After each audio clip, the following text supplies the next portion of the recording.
do you think that this book resonates purely as a standalone?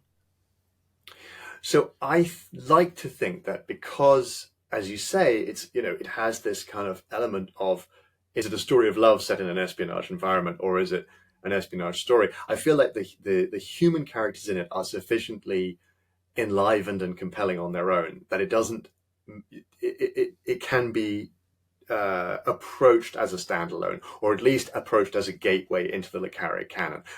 My immediate hope is not that it would ever be a standalone, but that if you read it, you will immediately go and read all the other books, because that was also part of the point of the whole thing in the first place. Was, when we inherited my father's kind of literary estate, the injunction upon us is to broaden the reach and to ensure that it continues to be read. And in this world of book publishing in which we now live, that's no longer a random thing. In the Victorian period, it may have been kind of quasi-random who ends up being read 50, 100 years later.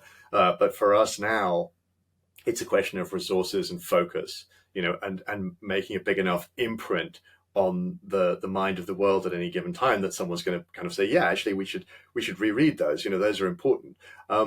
And so, so what I want is for it to be a standalone and yet pull you inexorably into the whole stretch of the story.